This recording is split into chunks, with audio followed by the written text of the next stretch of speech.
The city of Los Angeles is in the midst of a multi-decade effort to revitalize the LA River to a more natural state. And in tonight's Look at This, our Desmond Shaw is over a park that has been one of the effort's biggest successes.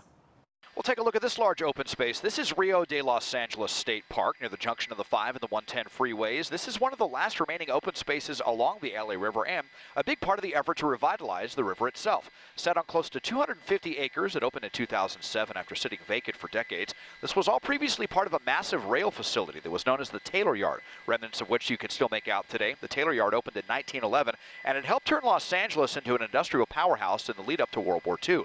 It was the headquarters of the Union Pacific Railroad and was a vital rail switching facility, guiding cars through a maze of different tracks, and was also important for inspecting, repairing, and storing all those rail cars. But by the 1980s, rail freight in Los Angeles had declined dramatically with the closure of many manufacturing plants and increased competition from trucking.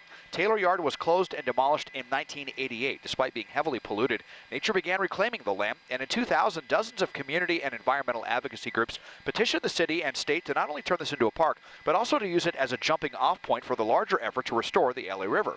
It took about 7 years to plan out the park and clean up the polluted land, but now we have one of LA's larger parks, complete with softball, baseball, and soccer fields, and plenty of space for other outdoor activities.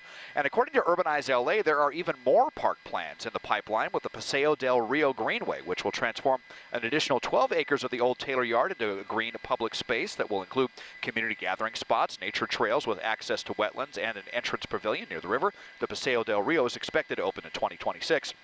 Rio de Los Angeles is also adjacent to one of the few areas of the LA River that has a natural soft bottom, where so much of the rest of the river is encased in concrete. That fact is one of the reasons why this area has been called the crown jewel of the LA River restoration effort. Hundreds of bird species have been known to visit this particular stretch of the river, and you may even spot a fish or two here. And with the completion of a pedestrian and bike bridge just a few years ago, the park is well connected to the LA River bike path that runs for miles between here and Glendale, so it's never been easier to get here from the other parts of the city without driving. Rio de Los Angeles State Park is proof positive that the LA River can be so much more than a concrete storm drain, and it's provided the momentum of a wider effort to return the river to nature and to the community.